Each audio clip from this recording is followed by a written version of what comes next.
Hi, I'm Nicholas Woolwork. If you like great property educational content, make sure you subscribe to our YouTube channel right now by clicking the subscribe button and hitting the bell icon to get notified every time we release a new video. I'm here today on a site where we've been sourcing for various shoots today, but ultimately it's an office to residential conversion, it's permitted development, and we're here looking to make an offer. Actually, in this one, it's on behalf of one of my clients that I'm doing acquisition mentorship for. So if you're interested in any kind of acquisition mentorship and you want to get into office to residential conversions or commercial to resi conversions of any sort, we've done care home to residential and flats, we've done hotels, we've done offices, so lots of experience in the field. If you'd like to tap into that and help me get you going on your first couple of deals, we do lots of acquisition mentorship. But into the core content that I want to talk now, which is due diligence. Now, I've been through the site, and if you look at some of the other videos that we're posting over the next couple of weeks, make sure you watch those as well, because we go through the sites and we look at tips and tricks on what we're buying, what we're looking out for in terms of the fabric of the building, in terms of sourcing the buildings. Now, once we've sourced a potential building, I'm going to go away and do a whole load of due diligence on it. Now, what I want to know for a site like this is on what you could describe as a trading estate, but actually it's very residential in nature. You can look at the buildings and actually it kind of looks like a residential building anyway. That's the perfect kind of site to develop. What you want to check is, are there any covenants on that building from the original developer of that estate or that area that will preclude and stop any future development, or any ties to stop you doing anything that you know, will scupper your plans. Maybe they want some money for you to make changes. You just need to know that, and if they do, you might need to approach the freeholder or the covenant holder and understand, do they want any money for you to do a conversion? Are there any ways they could stop you? And get your legal team onto that kind of knowledge. The second thing you really want to look out for is the planning. Now, obviously there's PD, but there are constraints around PD at the moment, and there are usually 4 constraints, and that is contamination, flooding, acoustics, and more recently, well, no, not more, acoustics was the more recent one, there's also highways and transport.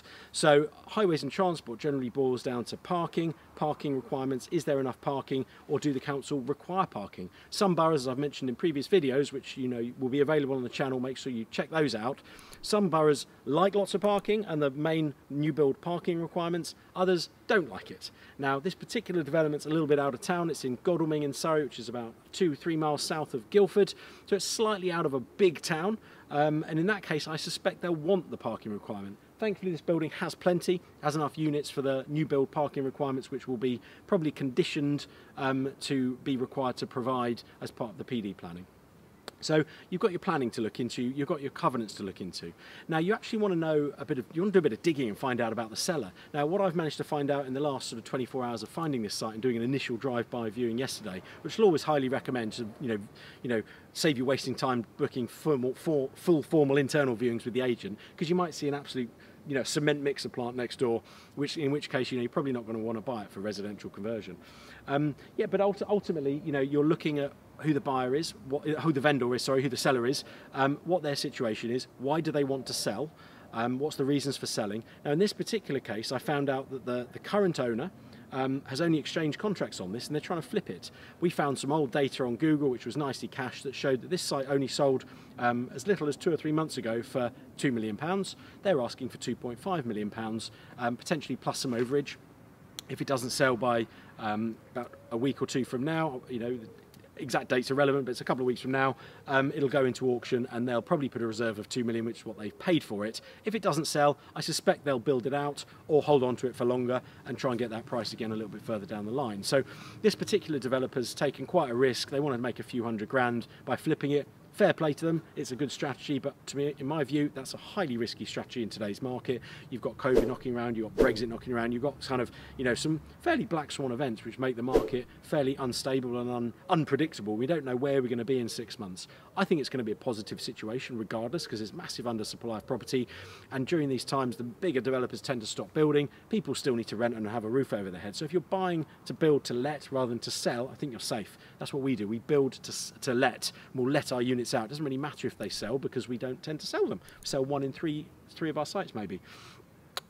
So with that in mind, you're looking at the due diligence of the site. We're looking at all of that planning stuff. We're looking at the covenant stuff. We're looking at who the seller is. We're trying to work out what their motivation is and why they're trying to do it. So if I offer these guys £2 million, we know what the answer is going to be. It's going to be a no. They're trying to flip it. They're trying to make some money.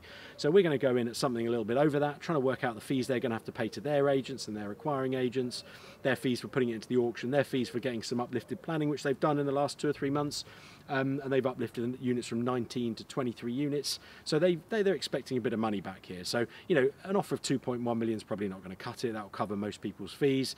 Anything 2.2 upwards might be in with a chance. So, you know, going back to the due diligence on the site, you know, we want to check who we're dealing with. We want to check it's been owned by who's owning it. We want to check the title. We want to check any issues with surrounding buildings. You know, what we've done is we've gone back and looked at the planning history of surrounding buildings. We've checked what these sold for. We've been able to calculate the price per square foot of the 3 surrounding buildings that have recently been converted to residential. We know what they've sold for. So we get an idea of what our end value is going to be. We've got an idea of what they paid for the building. And actually the price they're asking, this £2 to £2.5 million range, it's not an out of order sum. So, you know, the £2.5 million is a little bit toppy in my view. So I think somewhere in the middle is probably where this site will go for. And there might be some hard negotiating needed to try and get it at that price, but we'll see. But I think due diligence is key. This video is all about due diligence. You know, you do a level of due diligence to make your offer, because you don't want to, you know, waste anyone's time with fake offers and just chucking offers out without any serious, you know, serious due diligence of your own.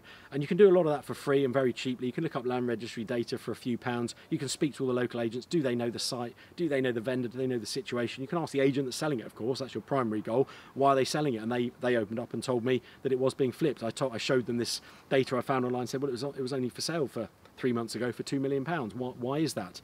Oh, right, okay, they're a bit on the spot, you know, that they're asking £2.5 million. Kind of felt that they were caught out, which they kind of were. So that put me in the driving seat a little bit. They had to explain, yeah, you know what, they're trying to flip it, but they've exchanged, they haven't completed yet.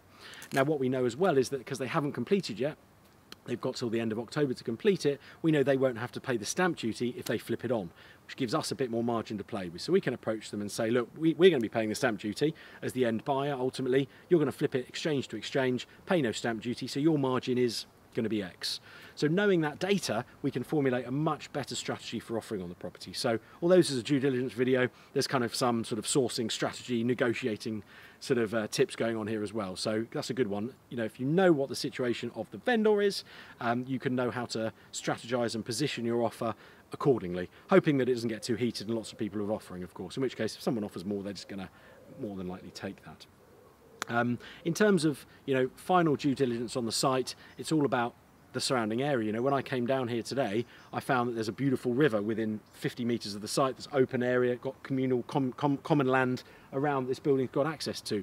It's got absolutely tons of parking. I don't know if you can see behind me, there's parking all round. And this particular site actually owns a really nice freehold piece of land, which includes all the parking and parking for some of the other units, which now have leases on the parking within the demise of this property. So that's exciting. So there's a bit more land that comes with it, not just the building itself. So, you know, that's all part of your due diligence. It all helps you add value. We've also, by coming to the visit today, we've seen that the adjacent, well, 2 of the adjacent buildings have 3 stories rather than 2. So actually, although the agent said, you know, there's a potential for an additional story, every agent says that. They want you to think there's all this extra value, which often there isn't. But, you know, doing your due diligence, we've spoken to local agents that have sold this previously, not just the agents selling it now. We've spoken to our planners briefly this morning, checking out the PD rights are still intact, checking there's nothing to worry about with the current PD changes going on. We've looked at the surrounding buildings, seeing there is a genuine opportunity, and I would say, if I was a betting man, I'd say there's 80% chance of getting an extra story on this. There's no reason why it shouldn't be. It's not overlooked. There's massive kind of precedent from surrounding buildings. The building lends itself to it. I've actually spoken to the project managers who are finishing off a recent conversion around the corner on the same looking building on the same estate. They tell me that they've put an extra story on that. The steel frame supports it. So now I know, structurally, cost-wise, the existing steel frame supports it. There won't be any expensive development costs, well, you know, other than putting the extra story on. There won't be any underpinning needed, any extra structural work needed to whack another story on. So I'm gradually ticking off all these points. That extra story is looking more of a dead cert than anything else. I'd never like to use the word dead cert, but ultimately due diligence has given me, within 24 hours, a whole heap of information about the vendor, about the site, about the availability and the probability of that extra story. Not just the probability, but the viability of it with the cost. So, you know, due diligence is key on any site. You can't go in half-cocked, especially when you're looking at buildings for upwards of, you know, £2.5 million. So key is, do your research, have your your expert team on hand to call up and ask questions of. I'm getting potential tenants down. I've got some great tenants that are likely to take the whole building. I'm getting them down in the next couple of days before we actually fully commit to a deal here and put money down. If they want to take the building, I can back to back the lease on it at the end, so I know I've got a guaranteed exit. So there's a kind of roundup for our due diligence today. Hope some of those tips have been helpful. If you like what you've heard and you want more educational content from myself, Nicholas Warwick, and Property Forum, make sure you subscribe now. Hit that button, don't be shy. Comment, ask your questions, I'll try and jump on myself and respond to them. Hit the bell icon so you get notified of any new videos coming up soon. Take care.